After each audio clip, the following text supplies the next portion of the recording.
Allah tidak pernah tinggalkan Anda. Mungkin ini ujian untuk membuat Anda lebih hebat lagi di masa depan. Kalau Anda tidak tahan bantingan yang sekarang, bagaimana Anda bisa mengatasi pelintiran yang akan datang? Semua keadaan jiwa kita, hati kita, perasaan-perasaan kita sudah lebih dulu bahkan pernah dirasakan oleh Nabi Muhammad SAW.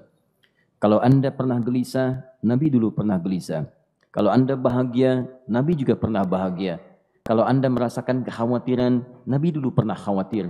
Dan miniatur kehidupan kita sudah dicontohkan dalam perjalanan kehidupan Nabi Muhammad SAW agar kita bisa belajar mengatasi problematika kehidupan. Allahu Akbar, kalau beliau tidak diutus oleh Allah, kita tidak tahu bagaimana cara menyelesaikan pemetaan kehidupan kita hingga dengan saat ini. Bahkan satu ketika, pernah beliau kemudian dalam masa yang telah panjang berdakwah, qadarullah kemudian ada wahyu yang jeda datangnya tidak seperti biasanya. Biasanya datangnya cepat, berganti hari turun wahyu, ganti pekan turun wahyu. Ini beberapa masa wahyu belum turun. Ada hikmah di balik itu. Teman-teman sekalian, tiba-tiba beliau naik ke atas bukit, wahyu belum turun juga. Pulang ke rumah, belum turun juga. Sampai keadaan itu terlihat oleh kalangan kafir Quraisy dan mereka berkata, lihatlah Muhammad sudah gila. Dituduh gila. Jadi kalau Anda cuma dituduh dengan hal-hal yang ringan, dituduh soleh, kan? Dituduh kemudian orang yang berubah, dituduh semakin beriman dan sebagainya. Barangkali itu lebih baik. Nabi dituduh gila, Anda bayangkan. Tuh Muhammad sudah gila. Muhammad sudah ditinggalkan oleh Tuhannya. Muhammad sudah kehilangan pegangannya. Muhammad sudah tidak punya orientasi. Orangnya sudah nggak jelas. Bolak-balik tidak karuan. Naik ke atas bukit seakan-akan orang yang frustasi. Dan seterusnya.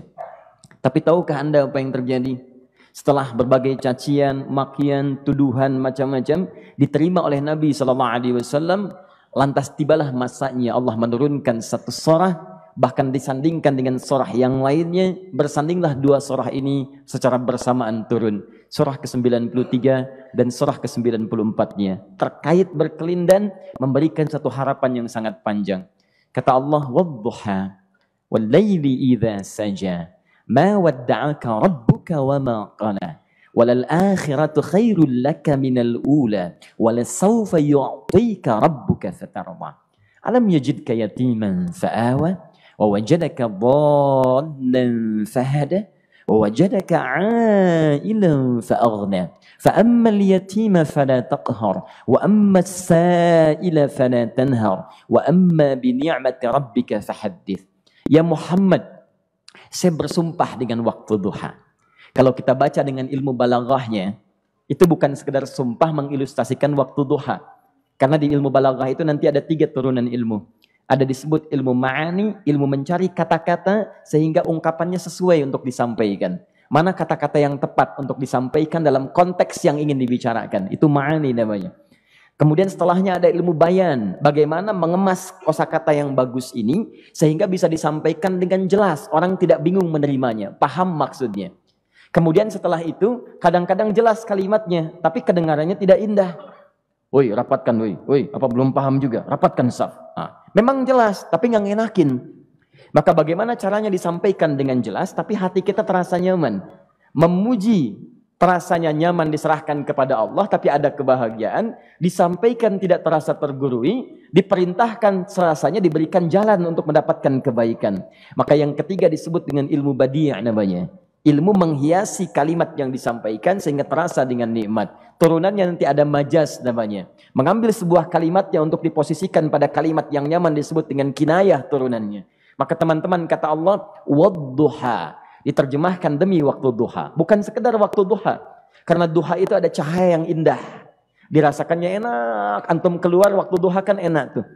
Berjemur. Kata orang Sunda moyan gitu kan. Datang. Bahkan sampai dianalisis ada vitamin D-nya bisa terasakan. Ya, kemudian setelah itu ada kenikmatan enak suasananya. Seakan-akan dunia milik sendiri. Yang lain numpang. Wah, nyaman keluar itu. Baik, jadi wadduha itu ingin bersumpah mengilustrasikan waktu kenyamanan yang pernah dilalui. Kalau dalam bahasa tafsir yang luasnya, saya bersumpah Muhammad, demi segala kenikmatan yang pernah engkau rasakan dalam hidupmu, seperti engkau merasakan cahaya duha itu. Engkau pernah senang, saya bersumpah dengan kesenanganmu. Engkau pernah tenang, saya bersumpah dengan ketenanganmu. Engkau pernah nyaman, saya bersumpah dengan kenyamanan yang pernah engkau rasakan. Walaili idza saja. Dan aku pun bersumpah demi gelapnya malam. Demikian terjemahannya. Bukan sekedar gelapnya malam. Saja itu sesuatu yang pekat. Ya, ini belakang kelihatan agak gelap nih. Untuk memberikan proyek. Kesini aja Pak, saya cuma ngasih contoh. Contoh. Saya bukan mengeluh, bukan. Ingin memberi contoh. Ya, contoh pada ilustrasi yang mau saya sampaikan. Nggak apa-apa, biarkan saja. Saya mau contoh kasih kata saja. Ya, ini belakang agak gelap untuk memproyeksikan cahaya ke sini. Tapi yang mau saya sampaikan, kalau gelapnya begitu pekat, semua cahaya ini nggak ada. Cahaya nggak ada nih. Sama sekali tidak kelihatan. Saya mau tanya pada Anda, beraktivitasnya mudah atau sulit? Mudah nggak menemukan sendal Anda di luar? Belum tentu. Menemukan jalan keluar pun belum tentu mudah. Anda mesti meraba-raba jalan. Anda mesti kemudian melihat sesuatu dengan pandangan mata hati Anda. Raba, dan sebagainya. Sampai menemukan jalan itu pun belum tentu benar. Itulah yang disebut dengan gelapnya malam saja pekat. Kadang-kadang ada orang yang menghadapi satu kesulitan yang pekat. Suasananya siang. Cuman karena masalahnya begitu pekat seakan-akan membuat diri dia gelap. Jalan susah, limbung gitu. Kenapa gelap ya? Padahal terang. Karena masalah menggelimuti dirinya seakan-akan dia diselimuti masalah yang gelap. Bimbang dia. Makan gak enak, minum gak nyaman, dan seterusnya. Ya, biasanya makan ayam tenang, ini dikasih yang lebih enak juga rasanya pahit. Gak enak zamannya. Maka kalau kita ilustrasikan dalam suasana tadi Muhammad, saya bersumpah, engkau pernah hidup nyaman, ataupun engkau mengalami masalah yang sangat pekat dalam kehidupan. Engkau alami sesuatu yang dahsyat. Sampai engkau bingung, bimbang, pekat. Mereka menuduhmu dengan macam-macam. Ma wadda'aka rabbuka wa ma qala. Saya pastikan kepadamu, dalam keadaan nyamanmu seperti dulu, ataupun engkau bimbang seperti sekarang, Tuhanmu tidak akan pernah meninggalkanmu ataupun menuduhmu gila. Orang-orang yang dekat dengan Allah Subhanahu wa ta'ala, maka Allah akan menjaganya, baik dalam keadaan yang tenang dan nyaman, ataupun dalam kesulitan yang luar biasa. Walal akhiratu khairul laka minal ula. Nanti saya akan tunjukkan kepadamu. Jika kamu telah tabah dan sabar menerima cacian mereka, menerima tuduhan mereka, nggak apa-apa, ini kan muqaddimah. Masa kamu masih panjang. Kamu masih panjang dalam berdakwah. Kehidupan kamu masih panjang membawa tugas dan misi. Kalau kamu belum bersabar pada yang sekarang, bagaimana dengan yang di masa depan? Tapi saya pastikan kepadamu, jangankan yang seperti ini, masalah pekat yang paling hebat pun kamu akan hadapi, yang membuat kamu sedemikian sulit lebih daripada ini, yakinkan pada jiwamu, aku tidak akan pernah meninggalkanmu. Ini prinsip dalam kehidupan kita. Jika Anda menggantungkan hidup kepada Allah, Anda bersandar dengan baik kepada Allah, maka ayat ini akan mengatakan, teman-teman sekalian, Allah tidak akan pernah meninggalkan Anda dalam setiap kehidupan Anda. Nanti, sekarang perjuangan, kata Allah, walal akhiratu khairul laka minal ula. Nanti saat kamu tiba di akhirat, saya akan tunjukkan kepadamu ada yang lebih hebat yang tidak pernah engkau rasakan sebelumnya saat di bumi. Tidak akan ada lagi kesulitan yang kamu hadapi. Tidak akan ada lagi cacian yang kamu kemudian hadapi. Tidak ada lagi kemudian tuduhan yang kemudian kamu rasakan. Aku akan berikan apapun yang kamu inginkan sampai kamu puas. Wala sawfa yu'tika rabbuka fatarda. Nanti kamu pengen apapun, aku berikan. Kalau saufa masih ada jeda, ya. Kalau bahasanya wa yu'tika mungkin seketika. Tapi ketika mengatakan saufa, artinya bukan saat ini Muhammad. Sekarang pun aku berikan, tapi nanti yang di akhirat aku berikan sampai kamu merasa puas. Ayo minta apa saja. Hadir, hadir, hadir, hadir. Tapi yang paling indah, kalau kamu tidak percaya, alam yajidka yatiman fa'awa. Cobalah ingat, kalau sekarang sedang susah, coba ingat dulu. Bukankah saat kamu yatim, aku yang merawat sampai kamu tidak merasakan kegelisahan itu? Lahir bapak tidak ada, aku cukupkan dengan kakek. Kakek meninggal, aku hadirkan ibu dan paman hadir di sekitaranmu. Ibu meninggal, ada kakek. Kakek meninggal, ada paman. Dan Khadijah hadir di sekitaranmu. Bukankah aku rawat pada saat itu? Wajadaka dhallan fahada. Kamu sedang bingung, sedang susah. Bukankah sering aku berikan petunjuk kepadamu? Wajadaka ailan fa'aghna.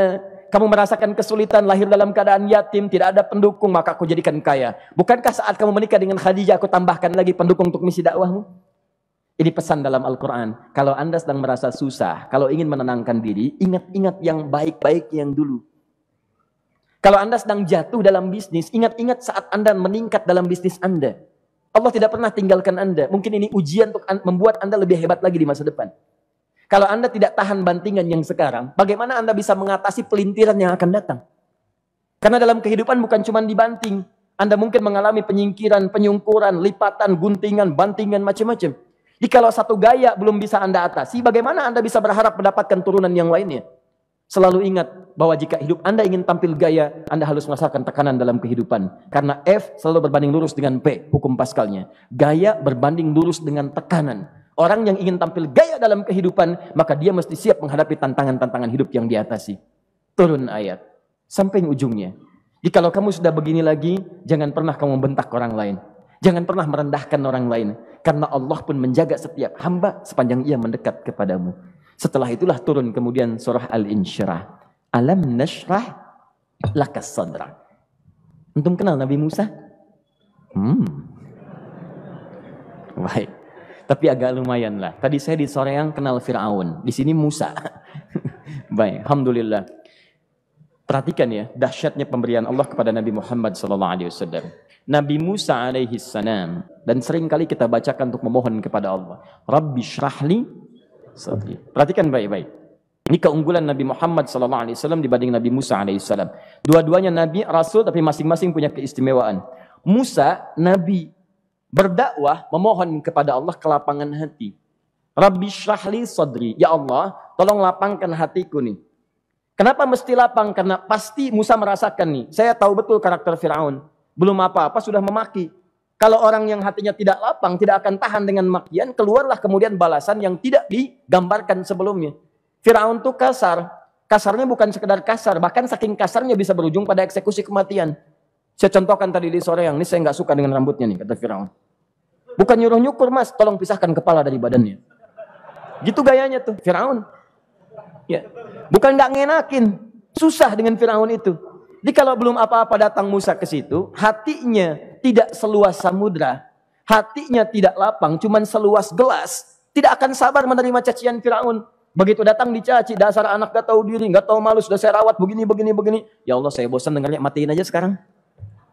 Musa Nabi berdoa dikabulkan. Cuman kalau Fir'aun kemudian ajalnya misal wafat pada saat itu, tidak akan jadi contoh kepada kita untuk kekinian. Bagaimana orang yang bebal untuk bertobat kepada Allah Subhanahu wa Ta'ala. Bagaimana penyimpangan dalam kedudukan. Bagaimana dia kemudian akrab dengan pengusaha yang gelap. Di pengusaha gelap berpartner dengan penguasa zalim. Sudah ada dari dulu. Pengusahanya disebut dengan Qarun. Kemudian mohon maaf, ya, yang pemimpinnya disebut dengan Fir'aun. Tokoh intelektualnya disebut dengan Haman. Makanya cerita ini komplit di Quran. Sudah ada. Di setiap persoalan dalam kehidupan masyarakat disebabkan tiga hal yang berkolaborasi. Kalau bukan penguasa zalim, berpartner dengan pengusaha gelap, ditopang oleh intelektual yang sembrono. Itu persoalan. Jadi kalau ada sekarang intelektual menyalahgunakan kepintarannya, dia terlambat, sudah ada Haman dulu. Dan gak usah bersaing, dia bisa bikin piramida, Anda belum tentu bisa membuatnya. Kalah Anda, masih kalah hebat. Ya, jadi kalau dititipkan sesuatu, jangan disimpangkan. Yang ingin saya sampaikan, Musa mengatakan, Rabbi syrahli sadri. Nabi berangkat berdoa dikabulkan oleh Allah. Nabi Muhammad belum minta turun ayat. Alam nashrah laka sadrak. Yang ini minta Rabbi syrahli sadri. Nabi Muhammad alam nashrah laka sadrak. Muhammad mulai dari peristiwa sehingga engkau akan lebih sabar lagi menerima tantangan-tantangan dakwah. Mulai sejak itu jangankan dimaki, dilempar batu di Taif. Dari Mekah pergi ke Taif dengan Zaid kemudian. Sampai di Taif mendapatkan sesuatu yang tidak dibayangkan sebelumnya. Kalau cuma dihentikan saat mengajar, wajar. Ini dilempari batu. Anda bayangkan? Bisa kebayang nggak? Lempari batu tuh. Dilempar. Zaid jadi tameng, berdarah-darah, kemudian mundur. Mundur, beristirahat di bawah tepian pohon. Begitu beristirahat, datang malaikat penjaga dua gunung. Turun malaikat dengan kesal mengatakan, Ya Rasulullah, mud yadaika ilas sama. Ya Rasulullah, angkat tanganmu ke langit, minta kepada Allah, aku angkat dua bukit di Taif, aku himpit keduanya mereka. Aku himpit penduduk Taif dengan dua bukit itu. Apa jawab Nabi? Karena sudah mendapatkan kelapangan, ketenangan, belajar dari peristiwa-peristiwa tadi, indah jawabannya. Lah, katanya, tolong jangan lakukan. Innahum qaumun la ya'lamun. Mereka belum paham saja. Mereka belum mengerti. Tolong jangan lakukan. Aku bermohon kepada Allah. Boleh jadi nanti di masa depan akan ada hamba-hamba terbaik yang lahir dari bumi Taif ini. Kemudian beliau berkata, Rabbi, ina man takilluni. A ila qaribin yu'limuni am ila ba'idin yu'dhini fa ana radin ma lam taghdab ilayya. Ya Allah, kemana lagi engkau akan utus aku untuk berdakwah setelah peristiwa ini? Apakah tempatnya lebih dekat aku jangkau sekarang, tapi di situ aku akan disakiti lagi? Ataukah jaraknya masih jauh, tapi di tempat itu aku akan dizalimi lagi? Aku ridha ya Allah dengan itu semua, asalkan engkau tidak marah kepadaku. Asalkan engkau tidak marah kepadaku. La haula wala quwata illa billahil aliyil azim. Begitu kelapangan itu muncul, ridha dengan ketetapan dan siap, tabah, kuat, hadir dalam jiwanya. Tiba-tiba turun undangan, tunaikan Isra dan Mi'raj. Diangkat statusnya, naik mendekat kepada Allah Subhanahu wa taala. Dihilangkan bebannya, wa wada'na anka wizrak alladzi anqadha dhahrak. Itu hikmah, teman-teman. Barangkali kalau antum saat ini datang ke masjid ini untuk kajian, sedang bawa beban, ada kesulitan, penuh dengan macam-macam, barangkali dibacakan surat Ad-Duha tadi untuk memberikan harapan kepada Anda. Ini bukan PHP, karena ini bukan masalah urusan manusia. Ini adalah janji yang tidak akan pernah diingkari. Innallaha la yukhliful mi'ad. Kata Allah, Anda punya masalah, ingat suasana tenang pada masa lalu. Bukankah saya memberikan ketenangan kepadamu? Mendekat kepada saya, Anda bersabar, yakinkan bahwa ujian yang saya berikan saat ini sesungguhnya untuk membuat kamu lebih hebat di masa depan. Karena orang hebat tidak akan pernah sepi dari ujian untuk membuat dia lebih kuat menghadapi tantangan dalam kehidupan.